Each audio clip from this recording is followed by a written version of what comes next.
আসসালামু আলাইকুম। রহমত আর বরকতময় রমজান মাসে মোবারকবাদ জানিয়ে আপনাদের সবাইকে আরও একটু ব্লগ দেখার জন্য আমন্ত্রণ করছি। আশা রাখছি আপনারা যে যেখানে রয়েছেন আল্লাহ তাআলার অশেষ রহমতে সবাই ভালো আছেন, সুস্থ আছেন। আলহামদুলিল্লাহ, আমি আমার পরিবারবর্গ সবাই ভালো আছি। যে কোনো সময় যে কোনো পরিস্থিতিতে আমাদেরকে কিন্তু আলহামদুলিল্লাহ অবশ্যই বলতে হয়, কারণ সব কিছুর মাঝেই কিন্তু নিয়ামত রয়েছে। যেমনটি ভালো থাকার মাঝে কিছুটা দিন অসুস্থ কাটিয়েছি। সুস্থতা যে কত বড় নিয়ামত, আপনি যখন অসুস্থ হন তবেই কিন্তু সুস্থতার মূল্যটা আমরা বুঝতে পারি। এছাড়া ক্লিনিক আর মেডিকেলের মতো জায়গায় গেলে বোঝা যায় সুস্থতার মূল্যটা আসলেই কতটুকু আর কতটা প্রয়োজনীয়। যাই হোক, সব কিছুর মাঝে আলহামদুলিল্লাহ বলে ভিডিওটিকে কন্টিনিউ করছি। রমজান মাস যেহেতু সকালবেলা একটু লেট করে ওঠা হচ্ছে, আর সকালবেলা উঠেই যে কাজটা করতে হয় এই তো গাছগুলোতে একটু পানি দিয়ে নেওয়া। তো গাছগুলোতে পানি দেওয়ার পর এবার ঘরগুলোকে একটু গুছিয়ে পরিষ্কার করে নেবার পালা। তার সঙ্গে থাকছে ইফতারিতে একটি সহজ রেসিপি। এই নিয়েই কিন্তু তৈরি করেছি আজকের এই ভিডিওটি। আশা রাখছি ভালো লাগবে। যদি ভালো লাগে অবশ্যই চ্যানেলটিকে সাবস্ক্রাইব এবং ফেসবুক পেজটিকে ফলো করে দেওয়ার অনুরোধ রইল। তো আমি তো শুধুমাত্র আপনাদেরকে অনুরোধই করতে পারবো, কারণ শক্তি প্রয়োগ বা জোর প্রয়োগ তা তো কখনোই সম্ভব নয়। ভালোবাসার মধ্য দিয়ে যে অনুগত্য তৈরি হয় এটাই কিন্তু আমাদের কাছে বড় পাওয়া। প্রাপ্তিপূর্ণতা পাওয়া আর না পাওয়া সব কিছুই আমাদের জীবনের অংশ। যখনই এসবকে পরিমাপ করতে যাব তখনই আমরা হতাশায় ভুগব। আমরা যতটুকু অন্যকে দিচ্ছি সেটাই কিন্তু বহুরূপ হয়ে আমাদের জীবনেই ধরা দিবে। তাই প্রতিটি ক্ষেত্রে পাওয়া না পাওয়ার হিসাব না কষে সব কিছুতেই আল্লাহ তাআলার ওপর বিশ্বাস রেখে এগোতে হয়। আপনি বিপদ আপদ থেকে শুরু করে যে কোনো পরিস্থিতিতে যখন পড়বেন, আমরা আল্লাহ তাআলার ওপর বিশ্বাস করে এগিয়ে যাব, কারণ আমরা জানি তিনি হয়তোবা সেই বিপদ থেকে আমাদেরকে হাত ধরে উদ্ধার করবেন, নয়তো তিনি রাস্তা দেখিয়ে দিবেন যে আমরা কিভাবে এগোবো। রহমত আর বরকতপূর্ণ মাস রমজান মাস। রমজান মাসে প্রতিটা কাজের কিন্তু দিক নির্দেশনা আল্লাহ তাআলার তরফ থেকে আমাদের মাঝে রয়েছে। তারপরও আমরা কিন্তু মাঝে মাঝে এগুলো ভুলে যাই পৃথিবীর মায়ায়।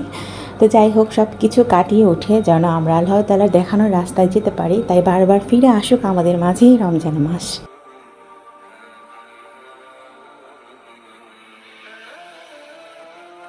আপনাদের সঙ্গে নানাবিধি গল্প করতে করতে আমার ঘরগুলো গোছানো হয়ে গেছে, যদিও বা আমার রুমের সংখ্যা কম, তারপরও কিন্তু মাথা গোজার ঠাঁই রয়েছে আলহামদুলিল্লাহ। তো বলেছিলাম সহজ একটু রেসিপি শেয়ার করব, তো এবার রেসিপিতে ফিরে যাচ্ছি। তো আমি একটা বলে একটি ডিম ফাটিয়ে নিচ্ছি। ডিমটাকে কাঁটা চামচের সাহায্যে একটু ভালোভাবে ফাটিয়ে নেব। এরপরে এর মাঝে স্বাদ অনুসারে চিনি মিক্সড করব।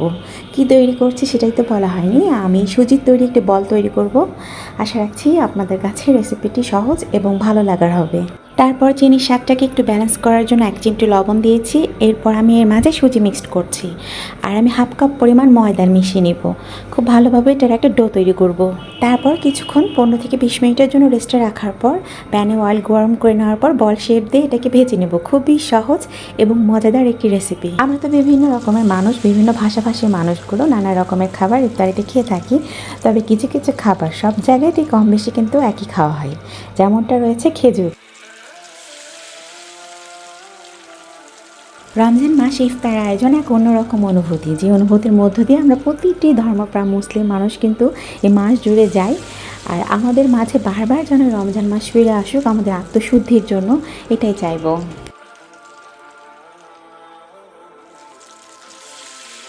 সুজির তৈরি বলগুলো যখন আমরা একটু ভেজে নেব, একটু খেয়াল রাখতে হবে চুলার আঁচ যেন খুব জোরে না হয়, কারণ সুজির উপরের অংশগুলো পুড়ে যাবে, ভিতরে কাঁচা হয়ে যাবে।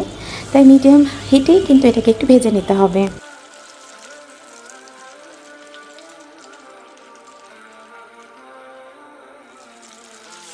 তো আজকের এই তৈরি করা ছোট্ট ভিডিওটা আপনাদের কাছে কেমন লেগেছে আপনারা চাইলে আমাকে অবশ্যই কমেন্টসে জানাতে পারেন, কারণ আপনাদের প্রত্যেকের কমেন্টস আমার জন্য অধিক মূল্যবান।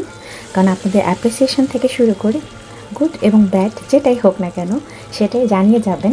এতে নতুন কোনো ভিডিও তৈরি করার ক্ষেত্রে আমি কিন্তু এক ধরনের পথ নির্দেশনা পেয়ে থাকি। তো আশা রাখছি আপনারা ভালো লাগবে ভিডিওটি, তার সঙ্গে আপনাদের ফিডব্যাকটাও আমি জানতে পারবো। সবাই ভালো থাকবেন। আজকের মতো ভিডিওটিকে এখানেই শেষ করছি। আপনাদের প্রত্যেকে সুস্থতা কামনা করে রমজান মোবারক জানিয়ে আল্লাহ হাফেজ। আসসালামু আলাইকুম।